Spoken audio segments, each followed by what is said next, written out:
بسم الله الرحمن الرحيم نحمده ونصلي على رسوله الكريم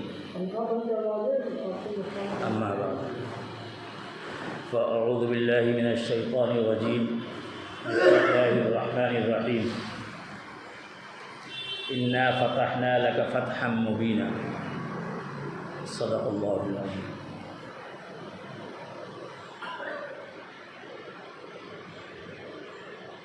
معزز دوستو، ہجرت کے چھٹے سال اللہ کے نبی صلی اللہ تعالیٰ علیہ وسلم نے خواب میں بیت اللہ شریف کو دیکھا اور یہ دیکھا کہ ہم وہاں جا کر کے طواف کریں. صحابہ کرام کو یہ خواب بتایا. صحابہ میں سے اکثر ایک عرصہ ہو گیا تھا کہ انہوں نے بیت اللہ شریف کی زیارت نہیں کی. ان کے اندر یہ شوق جاگا کہ بیت اللہ شریف کی زیارت کی جائے. انہوں نے عرض کیا، یا رسول اللہ صلی اللہ علیہ وسلم، ہمیں مکہ مکرمہ جانا چاہیے. اللہ کے نبی صلی اللہ تعالیٰ علیہ وسلم نے ان کی اس رائے کو پسند فرمایا اور فرمایا کہ ہم جنگ کے لیے نہیں جائیں گے، ہم طواف کرنے کے لیے جائیں گے، زیارت کے لیے جائیں گے.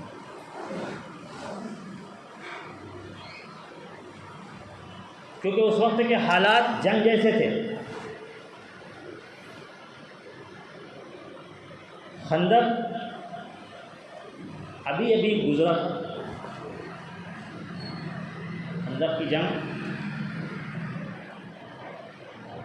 ابھی واقع ہوئی تھی، تو وہ حالات جنگ جیسے تھے. اللہ کے رسول صلی اللہ تعالیٰ علیہ وسلم نے ارشاد فرمایا کہ ہم جنگ کے لیے نہیں جائیں گے، ہم طواف کرنے کے لیے جائیں گے. اور اللہ کے نبی صلی اللہ تعالیٰ علیہ وسلم نے مکہ مکرمہ کے لیے جس راستے کا انتخاب کیا، مدینہ منورہ سے مکے کا راستہ جو تھا اس راستے کو چھوڑ کر کے ایک دوسرا راستہ اختیار کیا اور حدیبیہ میں آ کر کے پڑاؤ کیا. عام طور سے مدینہ منورہ سے مکہ مکرمہ جانے کے لیے جو راستہ تھا اس میں حدیبیہ نہیں پڑتا تھا. اللہ کے نبی صلی اللہ تعالیٰ علیہ وسلم یہ چاہتے تھے کہ مکے والوں کو ہمارے اس سفر کی اطلاع نہ ہونے پاوے پہلے سے، اس لیے انہوں نے نسبتاً تھوڑا لمبا راستہ اختیار کیا. لیکن مکے والوں کو خبر ہو گئی. آپ صلی اللہ تعالیٰ علیہ وسلم نے حدیبیہ میں پڑاؤ کیا اور سیدنا عثمان ابن عفان رضی اللہ تعالیٰ عنہ کو مکے بھیجا کہ وہاں جا کر کے آپ ان کو بتائیں کہ ہم جنگ کرنے نہیں آئے ہیں، ہم صرف طواف کی غرض سے آئے ہیں. حضرت عثمان مکے گئے، مکے والوں نے انہیں روک لیا اور یہ افواہ پھیلا دی کہ ہم نے محمد رسول اللہ صلی اللہ علیہ وسلم کے قاصد کو قتل کر دیا، حضرت عثمان کو قتل کر دیا. یہ اطلاع رسول اکرم صلی اللہ تعالیٰ علیہ وسلم کے پاس پہنچی تو آپ نے فرمایا کہ سفیر اور قاصد کے قتل کو برداشت نہیں کیا جا سکتا. حضور پاک علیہ السلام نے صحابہ کرام سے بیعت لی کہ حضرت عثمان کے قتل کا بدلہ لیا جائے گا. آپ ایک پیڑ کے نیچے بیٹھ گئے اور صحابہ کرام ایک ایک کر کے آتے اور آپ کے ہاتھ پر بیعت کرتے کہ ہم حضرت عثمان کے قتل کا بدلہ لیے بغیر یہاں سے نہیں جائیں گے. 1400 صحابہ کرام نے بیعت. اس موقع پر اللہ تبارک و تعالیٰ نے ارشاد فرمایا کہ یہ جو آپ کے ہاتھ پر وعدہ کر رہے ہیں یہ ہمارے ہاتھ پر، دراصل ہمارے ہاتھ پر وعدہ کر رہے ہیں، ہم ان کے دلوں کے اخلاص کو جانتے ہیں۔ ارشاد فرمایا لقد رضی اللہ عن المؤمنین اذ یبایعونک تحت الشجرہ فعلم ما فی قلوبہم، کہ جو آپ کے ہاتھ پر وعدہ کر رہے ہیں ہم ان کے دلوں کا حال جانتے ہیں، ہم ان کے دلوں کے اخلاص کو جانتے ہیں۔ یہ صرف آپ کے ہاتھ پر وعدہ نہیں کر رہے، یہ ہمارے ہاتھ پر وعدہ کر رہے ہیں۔ جب یہ اطلاع ان لوگوں تک پہنچی جنہوں نے یہ افواہ اڑائی تھی، وہ حیران رہ گئے کہ یار یہ تو طواف کے لیے آئے تھے، ان کے پاس تو اتنے ہتھیار بھی نہیں ہیں، یہ ایک بندے کے لیے اس حد تک جا سکتے ہیں؟ تو انہوں نے حضرت عثمان کو واپس کر دیا۔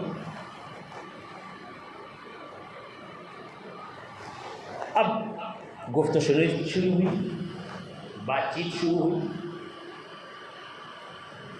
ادھر سے وفد آیا، ادھر سے گیا، کئی راؤنڈ کی بات چیت کے بعد ایک معاہدے پر اتفاق ہوا، ایک صلح نامہ تیار کیا گیا جس کو سیدنا علی المرتضیٰ رضی اللہ تعالیٰ عنہ نے تحریر کیا، تیار کیا حضور کے حکم سے، اور مکے والوں کے دل میں صلح کی بات جو آئی اور یہ پیشکش جو انہوں نے کی، یہ اس چیز کی وجہ بنی، یہ اس چیز کے نتیجے میں ہوئی کہ انہوں نے آ کر کے رسول اکرم صلی اللہ تعالیٰ علیہ وسلم کے ساتھ صحابہ کرام کی محبت اور عقیدت کو دیکھا، کیونکہ کفار جو یہاں آ رہے تھے وہ بہت پہنی نظر سے اس بات کو دیکھ رہے تھے کہ آپ کے ساتھیوں کا آپ کے ساتھ برتاؤ کیسا ہے۔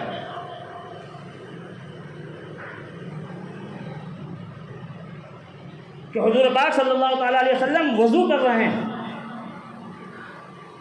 تو جو وضو کا پانی ہے صحابہ کرام اس کو زمین پر نہیں گرنے دیتے، اس کو یوں ہاتھ میں لے کر کے اپنے چہروں پر مل رہے ہیں، اپنے بدن پر مل رہے ہیں۔ انہوں نے جا کر کے اپنے سرداروں کو، ابو سفیان وغیرہ کو جو اس وقت تک اسلام نہیں قبول کیا تھا، انہوں نے ان کو جا کر کے یہ بتایا، یہ رپورٹ دی کہ تم نے ہم کو بہت سے بادشاہوں کے پاس بھیجا ہے سفیر بنا کر، ہم نے ان کے اصول اور ان کے قواعد دیکھے ہیں، لیکن اس دربار کے قواعد کچھ اور ہیں، اس دربار کے اصول اور قواعد محبت پر اور عقیدت پر مبنی ہیں۔ تو صلح کی شرائط لکھی گئی، بہت ساری شرائط تھی، وہ شرائط بظاہر ایسی تھیں کہ ان کو دیکھ کر کے یہ لگ رہا تھا کہ مسلمانوں کو شکست ہو، کفار کی طرف سے جو شرطیں آتی گئیں رسول اکرم صلی اللہ تعالیٰ علیہ وسلم مانتے گئے۔ صحابہ کرام میں بڑی بے چینی، حضرت عمر رضی اللہ تعالیٰ عنہ پریشان ہیں، یہ کیا ہو رہا ہے؟ کیا تھیں وہ شرطیں؟ کچھ شرطیں تو عام سی تھیں کہ 10 سال کے لیے جنگ بندی کا معاہدہ طے پایا، ایک دوسرے پر ہتھیار نہیں اٹھائیں گے، مکے اور مدینہ کے اطراف میں جو قبائل رہتے ہیں وہ جس کے ساتھ جانا چاہے وہ آزاد ہوں گے، وغیرہ وغیرہ۔ لیکن 2 شرطیں ایسی تھیں جن کی وجہ سے بڑی بے چینی پائی جا رہی ہے، اور ایک واقعہ تو ایسا پیش آیا کہ صحابہ کرام نے تلواریں نکالی، اس کا تذکرہ میں بعد میں کروں گا۔ 2 شرطیں ایسی تھیں، ایک تو یہ کہ آپ عمرہ نہیں کر سکتے، مکہ مکرمہ کی بارڈر پر ہیں اور یہاں سے واپس جائیے، آپ عمرہ نہیں کر سکتے اس سال، آئندہ آئیے گا آپ عمرہ کرنے کے لیے۔ اور 3 دن سے زیادہ آپ کو یہاں ٹھہرنے کی اجازت نہیں دی جائے گی، بغیر ہتھیار کے آئیے. یہ شرط حضور نے مان لی. ایک اور شرط تھی جس کے بعد بڑی بے چینی پیدا ہوئی صحابہ کرام کے اندر، وہ یہ تھی کہ اگر کوئی بندہ ہمارا مکے سے مدینے جائے گا تو آپ کو اس کو واپس کرنا ہوگا. آپ اس کو پناہ نہیں دیں گے. اسلام قبول کر کے کوئی جائے گا تب بھی آپ اس کو اپنے ساتھ نہیں رکھیں گے، اس کو ہمارے حوالے کرنا ہوگا. اور اگر کوئی مدینے سے مکے آ گیا تو ہم اس کو واپس نہیں کریں گے. حضرت عمر رضی اللہ تعالیٰ عنہ ٹوٹ گئے تھے، بظاہر بکھر گئے تھے. عرض کیا یا رسول اللہ صلی اللہ علیہ وسلم، کیا ہم حق پر نہیں ہیں؟ کیا ہم کمزور ہیں؟ اللہ کے نبی صلی اللہ تعالیٰ علیہ وسلم نے ارشاد فرمایا کہ نہیں، ہم حق پر ہیں اور یقیناً ہم کمزور بھی نہیں. تو پھر آپ ان کی اتنی شرطیں مانتے جا رہے ہیں، ان کی اتنی بیجا شرطیں آپ نے تسلیم کر لی. حضور پاک علیہ السلام نے فرمایا کہ عمر، کارکن کا جذبہ اپنی جگہ، قیادت کا جذبہ اپنی جگہ. جذبہ کبھی پالیسی پر حاوی نہیں ہو سکتا، ہمیشہ پالیسی جذبے کے اوپر غالب رہے گی، وہ اس کے تابع ہو. شرائط تیار ہوئی، معاہدہ تیار ہوا، دستخط کی باری آئی. دستخط کرنے سے پہلے سیدنا علی المرتضیٰ رضی اللہ تعالی عنہ نے اس میں ایک جملہ لکھا. لکھتے نا، میں نے اپنے ہوش و حواس میں یہ تحریر تیار کی اور میں دستخط کر رہا ہوں ہوش و حواس، یہ میں اس سے راضی ہوں. یہ نیچے دستخط کرنے کے ساتھ میں یہ نوٹ لگایا جاتا ہے. حضرت علی رضی اللہ تعالی عنہ نے اس میں ایک جملہ لکھا، ھذا ما قضا محمد رسول اللہ صلی اللہ تعالی علیہ وسلم، کہ یہ فیصلہ محمد رسول اللہ صلی اللہ تعالی علیہ وسلم کی طرف سے ہے، آپ کے حکم پر ہے. کفار اس پر ضد پر آ گئے کہ محمد رسول اللہ نہیں لکھا جائے گا. ہم تمہارے نبی کو رسول اللہ مانتے ہی نہیں. محمد رسول اللہ کی اس کو کاٹو اور اس کی جگہ پر محمد ابن عبداللہ لکھو. حضرت علی نے کہا میں تو نہیں لکھوں گا، میں تو نہیں کاٹوں گا. وہ ضد پر آ گئے. صحابہ کرام تلواریں لے کر کے کھڑے ہو گئے. قریب تھا کہ خون خرابہ شروع ہو جاتا، جنگ شروع ہو جاتی. اللہ کے رسول صلی اللہ علیہ وسلم کا خیر ہو، لاؤ مجھے تو. کہاں لکھا ہے؟ اپنے ہاتھ سے کاٹ دیا اور کہا محمد ابن عبداللہ لکھو.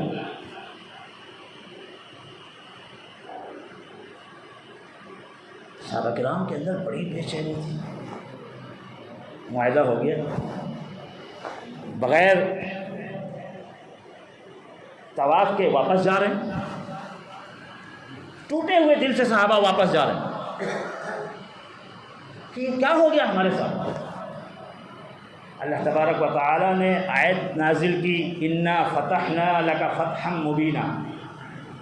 اے پیغمبر علیہ السلام اپنے ساتھیوں کو سمجھائیے، ان کو تسلی دیجیے کہ ہم نے ان کو ایک شاندار اور روشن فتح عطا فرمائی ہے. صحابہ کرام اللہ کے حضور سجدہ و سجود ہیں کہ یا اللہ یہ کیا ہو گیا. اللہ کے نبی صلی اللہ علیہ وسلم بھی کہہ رہے ہیں کہ فتح ہے، آپ بھی کہہ رہے ہیں کہ یہ فتح ہے، ہمیں کیوں نہیں سمجھ میں آ رہا. پھر وہی ہوا کہ جو 10 سال کا معاہدہ کیا گیا تھا کفار نے 2 سال میں توڑ دیا. اللہ تبارک و تعالی نے بغیر جنگ کے رسول اکرم صلی اللہ تعالیٰ علیہ وسلم کی گود میں مکہ مکرمہ ڈال دیا. 2 سال کے بعد رسول اکرم صلی اللہ تعالیٰ علیہ وسلم 10,000 صحابہ کرام کے ساتھ ایک فاتح کی حیثیت سے مکہ مکرمہ میں داخل ہوئے اور بیت اللہ شریف کی چھت پر چڑھ کر کے حضرت بلال نے اللہ اکبر کا نعرہ لگایا. مکہ کی وادیوں میں اذان کی آواز گونجی اور وہ تمام مجرم، وہ تمام سردار اپنے احساس ندامت کے ساتھ سر جھکا کر کے نبی پاک صلی اللہ تعالیٰ علیہ وسلم کے ساتھ کھڑے جنہوں نے ظلم کی کوئی کسر نہیں چھوڑی تھی صحابہ کرام پر اور رسول اکرم صلی اللہ علیہ وسلم پر. رسول اکرم صلی اللہ تعالیٰ علیہ وسلم نے ان کے ساتھ کیا معاملہ کیا اور اس کے نتیجے میں اللہ کی طرف سے کیا کیا انعامات نازل ہوئے. انشاءاللہ آئندہ جمعہ کو اللہ کی توفیق سے اس پر بات کی جائے گی. وآخر دعوانا الحمد للہ رب العالمین.